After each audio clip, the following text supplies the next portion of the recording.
Tere tulemast kuulama ja vaatama taaskordset osa tulevikust täna. Sel korral on meil mõttes teha selline huvitav temaatika nagu kas kosmose reisimisest on saamas tänapäev või on see endiselt veel kauge tulevik. Saates on mul ka 2 külalist. Tutvustame ennast. Raivo Hein. Just, ja Rauno Gordon. Just.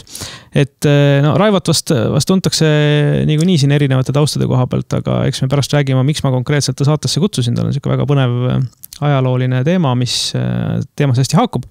Rauno on meil ka tegelenud palju kosmosetemaatikaga, nii et mõtlesin, et arutame siis selle teema üle, et kuhu me ühiskonna või inimkonna nagu jõudnud oleme. Nüüd ma teen kerge sissejuhatuse, et kosmoses reisimine kui selline on ju, ei ole üldse mingi väga hiljutine, aga samas ka mingi ülipika ajalooga, et kui me oleme siin lennanud on inimesed siin nõks üle 100 aastas, 120 aastat, peaaegu, siis kosmosesse inimene jõudis siin 60 aastat tagasi umbes esimest korda hästi ümmarguselt võttes. Ja kui nüüd aus olla, siis ega selline kaugem käimine piirduski seal 50 aastat tagasi umbkaudselt, kui need Apollo missioonid kuul olid. Pärast seda on siin orbiidil tiksutud, aga kaugemale pole käidud. Ja ega seal orbiidil käimine ka on olnud selline vaheldavate startidega, et kui meil siin oli see Challengeri ja muud need Space Shuttle'i probleemid, siis mõneks ajaks jäi see ikkagi vägagi robotite ja satelliitide pärusmaaks see kosmoses olemine. Eks selle üheks suureks põhjuseks on olnud hind. Olgem ausad, hind kosmosesse, ei tea palju maksid, see vist oli tõenäoliselt mingitest grantidest, aga nende Eesti väikeste satelliitide orbiidile saatmine, mis suurusjärku see jäi? Mõni saadi tasuta, mõni hind oli kuskil 50 000. Tegelikult viimati mulle öeldi hinnad, kuupsatelliidi saatmine on 50 000. Ja see kuupsatelliit on mõõdult... See on siis 10 sentimeetrine kuubik. 10 sentimeetrine kuubik. Kuule, aga ma ütlen vahele, et kui me vaatame ajalugu, siis kõik uued asjad on alati kallid. Ja, see on loomulik. Kõik uued asjad on kallid. Ja. Et küllap me jõuame ka aga samas SLS-i missioonid, mis on nüüd see Space Shuttle'i asendaja või see suur, ütleme selle Saturn 5, millega mindi Apollo missioonidega kosmosesse, mis oli maailma võimsam rakett, tükk aega veel oli maailma võimsam rakett.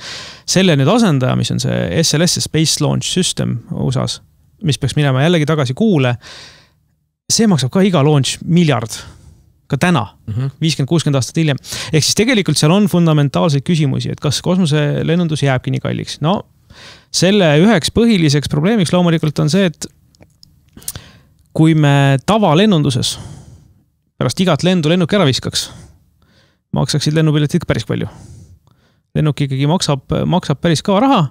Ja kui sa selle ära viskad, siis sa kasutadki kogu seda väljatöötamist ja ehitamist täpselt ühe korra ja sa pead kogu selle hinna sa jõuad oma jutuga sinna, kuhu sa tahad jõuda lõpuks välja, aga kõik hinnad nagu turumajanduses me elame, sõltuvad meie majandusest, eks, ja sõltuvad nii inflatsioonist, majanduskasvust, majanduslangusest ja loomulikult on võrreldes, kui sa ütled miljard, siis ilmselt 70. aastatel oleks ta olnud praegult 5 miljardit või 10 miljardit. Ta oligi vist. Me saame seda nii-öelda korrelatsiooni tulevikku viia, aga kui sa vaatad jällegi see, mis ma algul ütlesin, ma mäletan 2003 ma ostsin esimese selle õhukese televiisori ja kinoskoobid viskasin välja.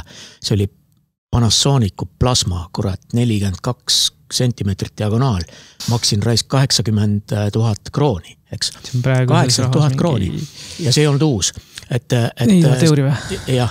see näitab ju, kuidas tegelikult praegult sa saad 100 euro eest omal osta ja kosmosega läheb täpselt samamoodi. Üldine hinnatase tõuseb nii nagu maailmas majandusele vastavalt inflatsioonile, tõusudele, langustele, aga see sisemine hind no sul on vaja mingisuguseid revolutsioone selles mõttes, et see lihtsalt inkrementaalselt minnes on ju, Space Shuttle tegelikult üritati teha taaskasutatavaks. Ehk siis eesmärk oligi ju see, et see suur süstiku osa, mis näeb välja osaliselt natuke nagu lennuk, et see oleks nagu taaskasutatav, et sa saadad ta üles boosteritega ja siis ta maandub nagu lennuk ja siis sa saad ta nagu uuesti kasutada. Tegelikult olgem ausad, nad kasutasidki, need shuttle'id lendasid sadu missioone, vist aastakümneid lendasid ja neid vist oli mingi 5-6 tükki neid shuttle'id, et iga üks neist lendas ikkagi tubli mingisugune 20-30 missiooni. Aga nende probleem oli selles, et taaskasutus maksis nii palju. Osaliselt muidugi regulatsioonidest. NASA ise tegi endal reeglid väga karmiks, kuna see on inimeste transpordiks, siis seal pidi väga palju üheksaid olema selles tõenäosuses, et kõik läheb hästi. Ja see tegi selle nagu igakordse kontrollimise. Teiseks need boosterid, mille nad kasutasid, need tahkest kütusest, need suured tolud, mis seal alguses kaasa said, need maandasid merre. Need maandasid soolasesse ookeani. No ja nende puhastamine, korda tegemine, uuesti täitmine maksis rohkem kui põhimõtteliselt uute tegemine. Nad tahtsid teha seda taaskasutust, aga see ei toonud nagu seda hinnavõitu, sest see protseduurika selle ümber tegelikult tegi ta kalliks. See tähendaski seda, et sul maksis kilogramm kosmoses siuke 100 000, võib-olla rohkem. Ja see tähendab seda, et okei, võib ju dieedile minna, kui see eriti päris hea dieedimeetod oleks, kui sa tead, et 1 kilo kaotada hoiad 100 000 kokku piletirahas. Aga sellegi poolest, ütleme, keskmine inimene 80 kilogrammi, see on 8 milli. Ja tegelikult sa tõenäoliselt tahad võtta ka toitu ja juua ja riideid natuke kaasa. See tuleks ka tegelikult päris kasuks, jah. Ma näen nagu seda väga suurt erinevust, et ega see NASA metoodika nii palju ei ole muutunud. See SLS on tehtud suured osad samade ka nende poliitiliste protsessidega, et kõik osariikid tahavad saada oma jupi, eks ole, NASA laborid on riikides laiali. Selleks, et saada budget kokku, on vaja kõikide poolt, eks ole, töökohad laiali jaotada osariikidesse. Selle kohta öeldaksegi, et see on rohkem tööhõive programm, mitte väga kosmoserevolutsiooni programm. Aga ma näen nagu erinevus selles, et kui erasektor hakkas sinna juurde tulema, siis ise, kuidas üldse erasektor nagu kosmosesse pääses, on ju? Kõigepealt ei olnud seal erasektorit või mõned tellimused, eks ole, telliti metalli või mingid sükst asja. Ta oli selles mõttes erasektor, et need kõik asjad ehitas lõpuks ikkagi erasektor, aga ta ehitas selliste Cost Plus programmidega, ehk siis kuna ei olnud teada, palju see maksma läheb, siis öeldigi, et okei, me maksame teile kulud kinni pluss mingi arvestatav profit. Aga selle probleemiks oli see, et kuna see kasum oli protsent kuludes, siis sul ei olnud mitte mingit motivatsiooni kulusid alla tuua.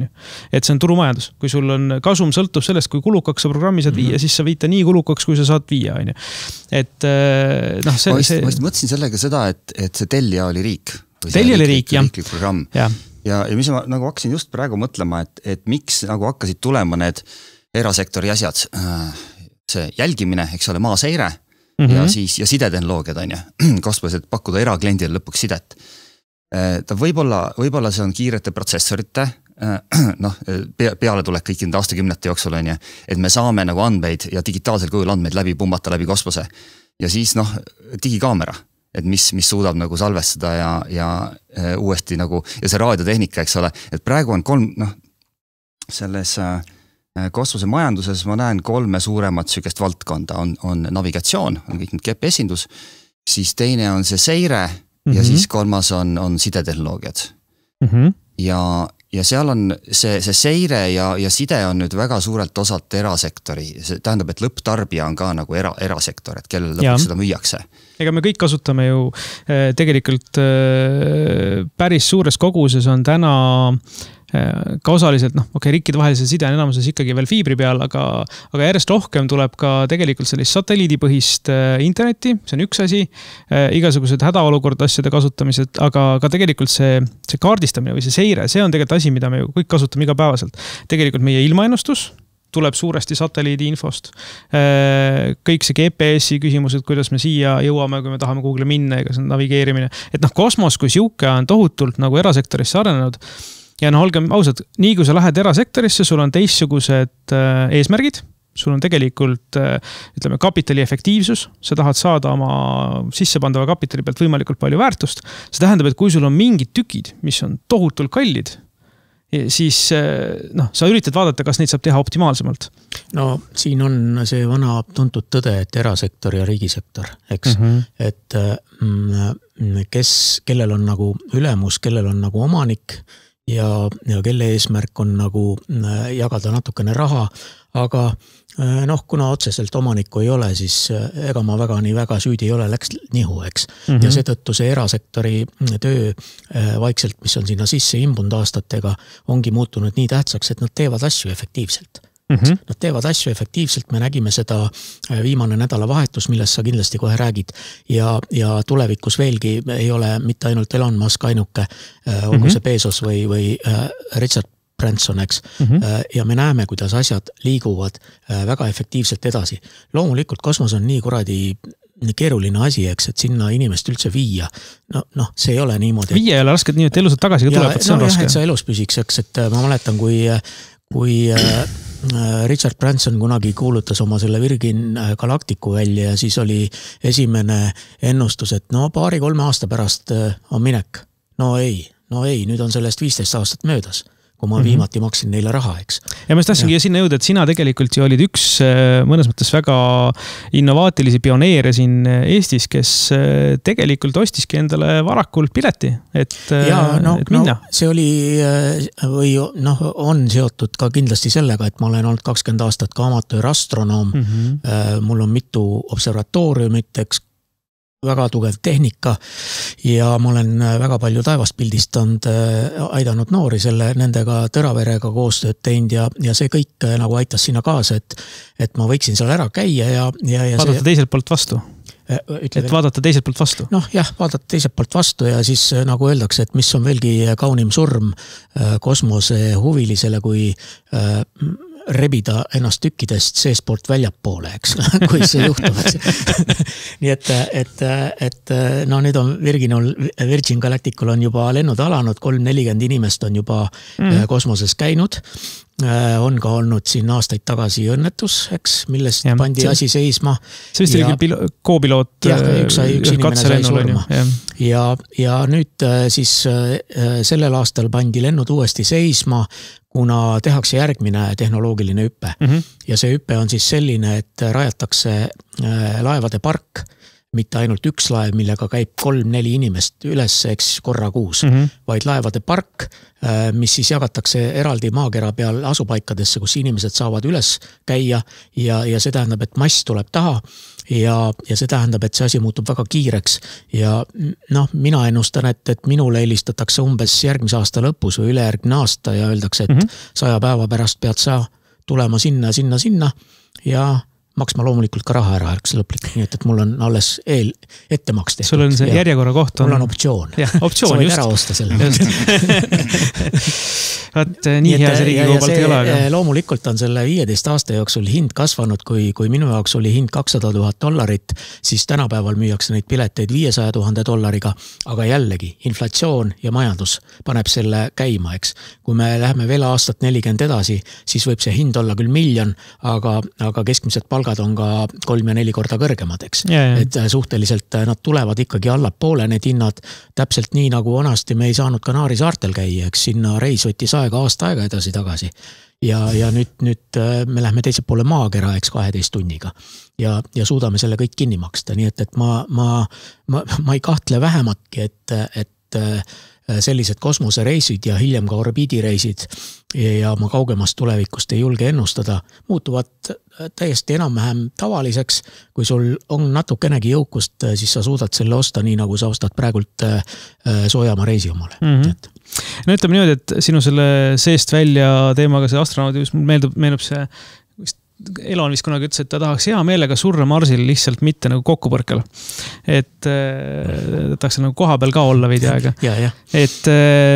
Et selles suhtes on, eks see ambitsioon on ju olnud, et meil on mitu erinevat ambitsiooni astet olnud. Esimene on see, et jõuaks sinna kosmosepiirini. Meil on see, seal on ka vaidluskoht on ju, et kas see on 80 kilomeetrit või 100 kilomeetrit on ju, et kus see Karman line on küll 100 peal, aga et osad loevad ka astronaudiks ikkagi seda, kui sa oled üle 80 ära käinud. Et Virgin käib kuskil seal vahel minu meelest. Peaaegu 100 jõuab, aga mitte päris. Ta mingi 90 midagi. Et see on nagu üks ambitsioon, siis on see ambitsioon, et jõuda orbiidile, vaadata mõnda aega vaadelda maakera. See näiteks oli just see Polaris Dawn missioon, mis oli täiesti eramissioon, kus erasektori poolt rahastatult 5 inimest istusid selles pisikses Dragoni kapslis 5 päeva. Ja nad käisid kusjuures kõrgemal orbiidil kui ISS, nii et nad sellest ajast saadik, kui need kuumissioonid ära lõppesid, olid nad esimesed inimesed, kes jõudsid nii kaugele. Ja neil ei olnud lüüsi, eks, et see oli kift, eks. Just, ja nad lihtsalt, neil oli väike luuk ja neil olid SpaceXi enda arendatud need kosmoseülikonnad, mis ütleme ausalt, et kui sa oled vaadanud neid vanu vanu neid välikosmoses käimise videosid, siis on tohutu suurtes kostüümides on ju, mida nad hästi aeglaselt saavad liigutada, suured pakid selja peal. Ja siis sa vaatad seda tänapäevast, mis on nagu siuke kombekas, väikse maskiga, et seal on see tehnoloogiline areng selles, et kuidas inimest elus hoida vaakumis on 50 aastaga olnud päris arvestatav. Et teevad lihtsalt luugi lahti, pistavad pea välja, lehvitavad, vaatavad ja see on nagu selles mõttes, mis seal minu meelest oli väga nagu siuke mõtlema panev, et ma tean, et väga paljud inimesed, SpaceXis näiteks töötavad sellepärast, et nad tahavad ise kunagi kosmosesse jõuda. Ja selles Polaris Dawn'i missioonil oli 2 inimest SpaceXi poolt, piloot, kes seda laeva juhtis on ju, ja üks insener, ja see insener alustas SpaceXis assistendina tööle. See on see esimene samm, et kui sa tahad Google'i jõuda, siis sa pead midagi tegema. Ta läkski sinna nagu, ma ei tea, mis eestikeelne termin on, ta läks sinna internina, et mis eesti keeles ongi nüüd täpselt see on praktikandina, ta läks praktikandina sinna ja nüüd 6 aega tagasi istus kosmoses lehvitas on ju, et hoopis teine teema. Aga vaata, kuidas on ka see konkurents arenenud selles vallas erasektoris, eks. Et isegi mina väike inimene, nii kasvult kui ka nii-öelda suuremas mõistes, eks, minuni tuleb Jeff Bezos kontor ja ütleb, et kuule ära Virginisse mine, vaid tule meile hoopis, eks. Minule, eks. Okay. Eks. Ja rääkimata sellest, et mingid õhupallid, kes hakkavad sinna kõrgele käima ja veel mingid projekte, kes on ka minuni jõudnud, küllap neil see tööstusspionaaž seal toimib hästi, et nad sokutavad oma inimesi ka teiste klientuuri hulka, et saada ligi siis nendele inimestele ja müüa ennast seal maha, eks. Aga see on siis peaaegu varsti sedasi, nagu siin, kui telefonipakett liiga kallis kätte läheb, üritad hakata paketti vahetama ja varsti on sul hästi odav pakett. Ja nii ka selle Blue Origina sai käititud, eks, ja nad ei tulnud sellega kaasa, eks. Proovisid? Jaa, proovisin, jah. Aga aeg on veel, nii et... Ei, selles mõttes ma arvan, et see on tegelikult arenemas päris kiiresti, sest ütleme niimoodi, et mis mina näen, ongi see, et erasektoris on tulnud hästi palju peale. SpaceX oma selle Falcon 1 oli esimene, kes tõestas, et erakapitalil täiesti eraambitsiooniga on võimalik välja arendada rakett, mis jõuab kosmosesse. See oli väga suur nagu samm edasi, sest nad olid esimene erafirma, kes jõudis orbiidile. Tänaseks on orbiidile jõudnud palju rohkem. Okei. Blue veel ei ole orbiidile jõudnud, aga näiteks Electron on, mis on minu meelest üks uus meremaa ettevõte ja veel on mitmeid, kes teevad neid just väike launcher, ehk nad mõeldud just selliste CubeSatide, väikeste satelliitide, aga see on nagu esimene samm, sest tegelikult see Falcon 1 oli ka suhteliselt väikese kandevõimega. Kõik algabki esimesest sammust, eks. Kui sa saad kõige raskem on esimene kord orbiidile saada, sealt edasi arendada on juba suured sammud ja konkurents tuleb ainult kasuks, mis nagu on tekkinud on, et täna on seal ikkagi niivõrd palju lõtk sees olnud, et meil on tekkinud efektiivselt uus monopol. SpaceX oli eelmine aasta 80% massist, mis saadeti orbiidile. Enamus launche. Või 90%. Massis vist olid isegi 90% ja launchide arvus oli vist 70 või 60%, ehk siis kõik ülejäänud riigid kokku saatsid orbiidile vähem. Et nad on ikka selles mõttes, aga nad konkureerivad hinnaga tohutult ja nad saavad seda teha, on ju. Aga teised võiksid vaikselt hakata järgi jõudma. Nad tegid ka tohutu suure hüppe, eks ole, et otsustada, et me võtame selle eriti suure ärimudeli. Me võtame selle, et me pakume siis seda väga kiiret internetti kõigile globaalselt. Selleks on vaja siis 1000 satelliite. Toodame ise 1000 satelliidid. Hangime selle raha kuskilt kokku, eks ole, 10 miljardid. Kusjuures see, ma saan aru, et ei olnud isegi eritine probleem. Jah, et kui elon mingi plaan on, eks ole, siis raha leida probleemi ei ole, aga see muide on tekitanud kõigi ühtepidi, me saame kõik internetile nüüd ligi, eks. Isegi minu naabrimehel on see sama Starlink katusel, aga teistpidi jällegi mina kui amatöör astronoom taevast pildistan, siis kurat võtku, eks selle kauni galaktika ees jooksevad läbi triibud, eks. Õnneks on tarkvara juba nii hea, eks, et need triibud lõpuks elimineeritakse, aga see taevasse vaatamine ja teistpidi jällegi, kui me räägime ohutusest. Raadioastronoomias on see asi veel hullem. Kui me räägime ohutusest, eks, kogu maakera orbiit on, eks, junki täis, mis nii väike asi võib sind ära tappa. Ja. Nii et see hakkab järjest rohkem muutuma, et mis hetkel, mis suunas sa saad lennata. Just. Aga seal ongi jah see, et noh, see satelliitide poole pealt, see kosmoseprügi, see on tõesti suur teema ja meil võib ühel hetkel tõesti tekkida. Päris seda ei teki, nagu selle Wall-E multikas oli, kus nad lendasid sellest prügist läbi niimoodi, et prügikasvamas laiali lendas, et päris seda vast ei teki, kosmos on siis päris suur. Uus tööstusharu, kus on prügikoristus. Täpselt, ja kes on... Ei ole head meetodid. No, sa saad panna neid väikseid taage külge, mis väikse ion propulsioniga lükkavad madalamal orbiidil, nii et ära põleks lõpuks. Vanasti tegi Itaalia maffiaks prügikorjet ja pesu, eks. Üks nüüd selgub, kes veel tuleb. Aga ühesõnaga, ma loodan, et sinna tuleb konkurentsi järgi, sest ütleme niimoodi, et näiteks Euroopa on meil olnud ülitugev tegelikult kosmosetehnoloogias. Enamus mingeid neid kaugseire, satelliite, neid kaugete missioonide täppisinstrumente, need on tegelikult arendatud ja tehtud Euroopas. Et Euroopa kosmosetööstus on tegelikult tipptasemel. Milles me oleme maha jäänud, on kosmosesse saamine. Aga seal on kõik maha jäänud, selles mõttes, et see on nagu koht, kus me ei pea nagu ennast selles mõttes nagu üksinda tundma, et kõik on maha jäänud. Kui nüüd, sest see suur murdepunkt tekkis nüüd sellest, on ju, kui just nimelt nagu ma seda lennuki näite tõin, kui sa ei viska enam laeva ära, või seda lennukit ära, vaid kasutatad uuesti, siis sul läheb piletihind alla. Ja sama tekib sulle sellega, et kui sa võtad, kuskilt ma kunagi mäletan, et selle Falcon 9, mis on see peamine tööloom SpaceXil, on ju, ta laias laastus koosneb sul 3 kriitilisest komponendist. Sul on see alumine põhi nagu booster, mis maksab kuskil 67% kogu nagu kulust arendamist, siis sul on see teine aste, mis teeb selle tõuke orbiidil, et jõuda siis täisorbitaalkiiruseni ja mis visatakse täna ära. Seda ei suudeta tagasi tuua. Ja siis on need kapslid, mis hoiavad seda satelliiti või mis iganes ta sisse kannab, et hoiab seda nagu atmosfäärist läbimisel nagu turvaliselt. Et need 3 suurt komponenti. Ja ma mäletan, et see kulu on umbes suurusjärgus 50 milli on selle ehitamine. Sellest 30 milli on see booster. 15 milli, ütleme, kuskil 12 milli on see teine aste ja 6 milli on need kapslid. No jah, siis tähendabki, et sa pead esimest boosterit. Et kui sa selle esimese boosteri suudad nagu tagasi saada ja uuesti kasutada, siis sa tegelikult oled juba 2/3 hinnast kokku hoidnud. Noh, täna nad suudavad ka need kapslid kinni püüda ja taas kasutada. Ja nüüd ongi küsimus on, et kui sa ühe korra teed oma selle 50 millise investeeringu ära ja siis seda 30 millist osa suudad tänaseks 23 korda juba on ju, taas kasutada, siis see tähendab, et sul ühe launchi hind tuleb mingi paar milli selle kulu on ju, kui sa seda hakkad kapitali nagu... Nüüd me nädalavahetusel nägimegi seda videosid, mida SpaceX tegi, eks, kus nagu sa enne ütlesid, Viru hotelli kõrgune suur selline silinder maandus täpselt käppade peale, praktiliselt nagu sentimeetrite küsimuseks. No see on see nagu selles Karate Kidis oli see Mr. Miyagi, kes püüdis kärbse kinni chopsticksidega, et see oli täpselt sama. Minu füüsikaõpetaja, kes ütles, et footon, see on imelihtne. Näete, ma püüdsin kinni, eks. Et see selles mõttes tõesti on nüüd nagu järgmine aste, et see mis nüüd nagu, ütleme see Falcon 9 taaskasutustegi on tõesti see, et ta tõi selle kosmose hinna alla. Ütleme, SpaceX tegelikult hinda väga ei langetanud, sest konkurentsi pole.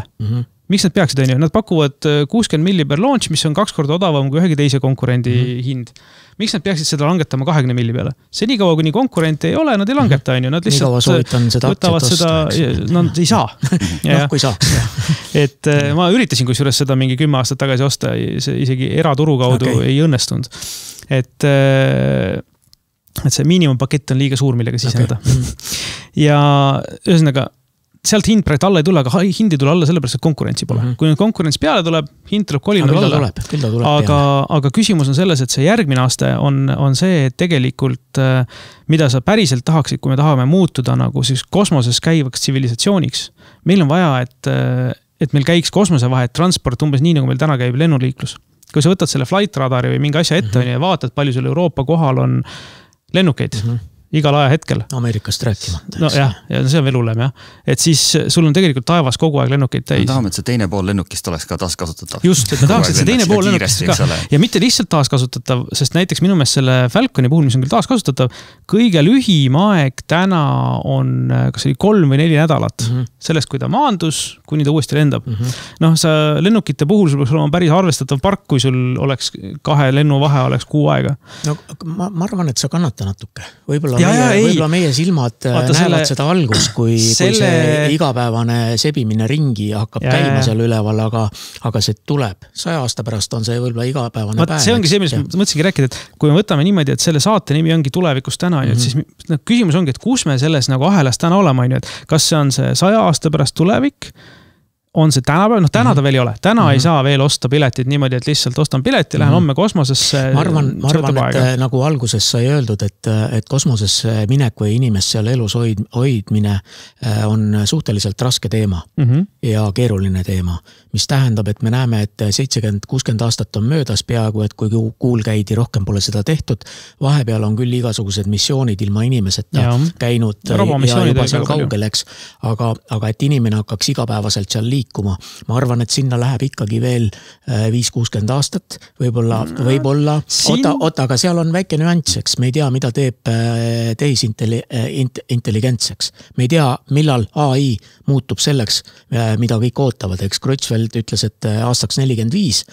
Praegult on toodud seda juba natukene allapoole seda aega, aga see eeldab ka mingisugust hüppet, olgu need kvantarvutid või ma arvan, et siin isegi tegelikult see human intelligence teeb selles mõttes ära, et ma mäletan oma seda šokki, ma mäletan, kui 2017 vist oli see, kui esimest korda seda BFR ja siis ta nimi oli, ütleme ausalt ära, see oli see Big Fucking Rocket, et see tohutult suur rakett, tõesti, esimene aste on nagu Viru keskuse või Viru hotelli kõrguna ja siis teine aste veel otsa, et me räägime siin põhimõtteliselt peaaegu teletorni kõrgusest, või ütleme seal, kus tal see pann on teletornil, umbes nii kõrge rakett on see, et selle puhul räägiti, et see hakkab olema üleni taaskasutatav. Ja siis selle esitluse lõppu nad tegid sellise Steve Jobsiliku One More Thing, et üks asi veel, ja näitasid seda point to point, ehk siis tegelikult suborbitaalset transporti, kus sa võtad täpselt selle sama Super Heavy ja Starshipi, tangid täis, paned inimesed sisse ja sa ei lähe mitte orbiidile, vaid sa lähed kuhugile kaugele.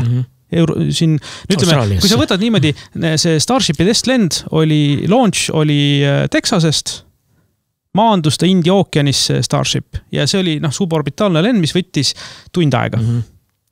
Ja nüüd kujuta ette, kui see reaalsuseks saaks niimoodi, et neil on neid platvorme meres, sest seal on müra ja asjad ja ohutuse teemad, kui see platvorm on meres, nad on juba ammu demonstreerinud edukalt merel platvormidele maandumist, et kui see platvorm on meres, et kui sa saaksid minna New York, Shanghai, Pariis, London, see on mõttetu, Pariis, Los Angeles, mis iganes sellised otsi, aga su lennuaeg oleks pool tundi kuni tund maksimum, et kõikjal maakerale saad sa tunni ajaga. See ei eelda otseselt kosmoses käimist, aga sa hõljud sellest kosmose nagu piirist üle küll, et kuna see on suborbitaalne, sa kiirust üles ei saa, aga sa lähed seal kuskil 100-200 kilomeetri kõrgusel ja vaat see on koht, kus mina 2017 vaatasin, et nad on ikka päris lolliks läinud, et sellist asja teevad. Aga kui sa nüüd vaatad seda nädalavahelist asja. See 100 aastat tagasi, nagu sa ütlesid, kui lendama hakati, eks. Ja enne seda me pidime nagu Hiiumaalt tuli talumees Tallinna laadale, eks ta sõitis kõigepealt vankriga nädal aega, siis ta nädal aega müüs oma träni ja siis ta pani tina veel kõrtsis ja nädal aega tuli tagasi. Ta käis seda vahemaad 3 nädalat. Siis järsku muutus see asi, kui hakkas lendamine pihta. Nüüd me räägime teise poole maakera minekus 12 tundi. Mida sa imestad, kui see on täpselt millalgi tund aega? Aga kui juures minu hinnang on see, et küllap tuleb see üle helikiirusega lennundus ka. See tuleb veel enne, eks sinna vahele. Aga võt, see on nüüd koht, kus mina mõnes mõttes võtaksin isegi, võiks teha mingid panuseid. Mina arvan, et tegelikult see Starship point to point tuleb enne, kui Starship läheb Marsile. Ja ma arvan, et see on tegelikult järgmise 4-5 aasta perspektiiv. Aga see on USA sõjaväetellimus on see esimesena. Nad tahavad palju kargot väga kiiresti kuhugi. See võib olla, aga vaata see eeldab fix platvorme. Alati kogu see kosmose areng on ju seotud sõdadega, eks. Olgu see siis külm või tegelikult reaalne sõda ja pärast seda, nagu alguseks, kui me rääkisime, see tehnoloogia liigub inimesteni, eks. Et see on hea märkus, et sõjavägi ja riigid, aga noh, seal võib mõni etapp vahele jääda, eks, kas jääb see üle heli kiiruse etapp vahele, aga ennusta parem seda, millal me lõpuks Marsile jõuame, eks me räägime, 10 aastat tagasi räägiti 2024, kuidas Musk sinna läheb, eks. Mina ütlen, et enne 2050 ei... Räägime sellest, mida tähendab minemine. Kas see, et üks laev läheb inimene keerukam ja sellepärast, et vaata inimesega on see probleem, et siiamaani kosmosetööstuses inimesed on nii ära harjunud ikkagi sellega, et kuigi võtame ausalt, uude maade avastamine. 80% inimesi said minu meelest surma, kes läksid uusi maid avastama. Inimeste riskitaluvus on ära kadunud. See kõik peavad saama 100% garanteeritult koju tagasi. No ei pea ju, vaata, nad kuulutasid selle Marsi programmi välja, kus inimesed said kandideerida. Jaa, see oli Mars One vist. See ju märgiti täis nii-öelda nagu aktsia ja IPO.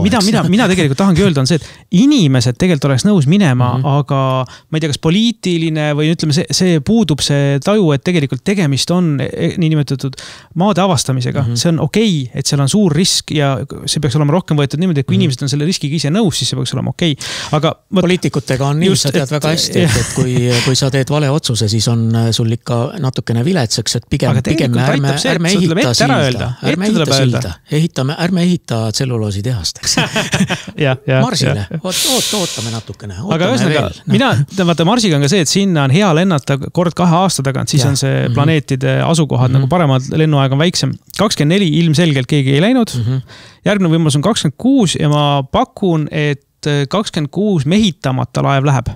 Sa arvad, Starship läheb? Ma arvan, 26 läheb. Selle mõttega, et kas või katsetada seda, et kas see lend sinna eduka, ühesõnaga testlend. Ma arvan, et testlend 26 läheb. Järgmine on 28. Ma arvan, et 28 võib juba minna tehnikat selleks, et hakata kohapealsed kütuse tootmist ja sükest välja arendama. Ja, aga siis läheb veel 10-15 aastat enne kui 30 oleks nagu absoluutne miinimum, aga ma arvan, et 30 on vara. Aga ma arvan, 30-40 vahel. Ma arvan, 30-40 vahel võivad juba esimesed inimesed minna. See tempo on aeg-ajalt ikkagi nii järsult kiirenenud, et mina ei paneks seda kaugemale. No, nii, et selles mõttes nii mõneski Starshipis, mis sinna läheb, selles vahemikus on 100 robotit.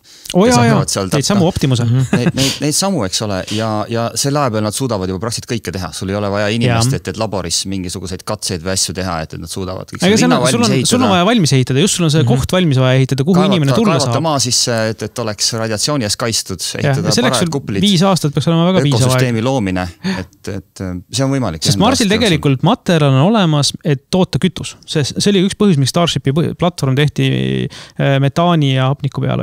See on see, mida sa saad tegelikult CO2 ja veest toota koha peal. Ma arvan, et see ongi tegelikult selline hea koht, meie aeg on hakanud ka täis saama, et minu ennustus on, et esimesed laevad Marsi suunas 2 aasta pärast ja esimesed inimesed niimoodi kosmosevahed käimas või point to point 5 aasta jooksul. Mis teil on? 5 aasta jooksul. Sa oled ikka optimist. Olen. Mina ütlen, et selline 2040. Inimesed kogu aeg regulaarselt kosmosevahed? Ei, mitte regulaarselt, aga esimene inimene või esimene missioon, kus on inimene peal, läheb enne 2040. Sellega ma olen nõus. Ma mõtlen rohkem, et see orbiidivahet aktiivsem transport. See võib olla siis juba eelneb sellele, aga ta võib olla ka paralleelne tegevuseks. Et see orbiidi vahel käimine nõuab ikkagi ka palju ressurssi ja veelgi rohkem kindlat tehnikat, et need 2 arengut toimuvad samaaegselt ja see ma arvan, et äkki 35. või? Okei. Mis sa arvad? Et kõigepealt see, et kui kiiresti inimene orbiidil hakkaks käima niimoodi regulaarselt, et kus seal on selline kosmosehotell, milles võib-olla või kas või see, nii nagu see Polaris Stone oli, et mingis kapslis või Starshipis mõnda aega ulpida. Ei, ma mõtlen niimoodi, et mina ja sina saaksime ka piletit osta. See, kas me jaksame, on omaette teema, aga sa saad praegu ka juba osta. Ma ütlesin nii, et see, kas ma jaksan, on omaette teema. Aga et see ei oleks ka see, et see on teadmatu tulevikus, vaid ma saangi osta pileti, nii nagu ma saan lennukil osta pileti. Vaadates seda SpaceXi praegust progressi, kui kiiresti, ma usun, et nad saavad ikkagi selle tööle niiviisi mõne aasta jooksul selle, et ka see teine osa, see ülemine aste sellest, eks ole, tuleb ja maandub ilusti, saab korduv kasutada. Kas see puhast lihtsalt täis tankimine on, kas 3 tunni pärast üles läheb uuesti, et ma nüüd seda ei oska öelda, aga see tooks selle pileti hinna ühele inimesele, ma arvan, et alla 1 miljoni, võib-olla sinna 100 000 kanti. Ja nende algne väide oli see, et nad on oma maita ära teinud, kui see regulaarselt tööle saab, siis see maksaks sama palju nagu Economy plus pilet tavalennunduses sama distantsi peale. noh, see on juba, ma arvan, niisugune natukene nagu lootmine, aga... noh, Economy pluss pilet võib-olla aastal 2040 või 2035, aga 2030 võib-olla... nõudlus ületab pakkumist, nii et ma arvan, et alguses 10 000, 100 000 sinna vahemikku pilet.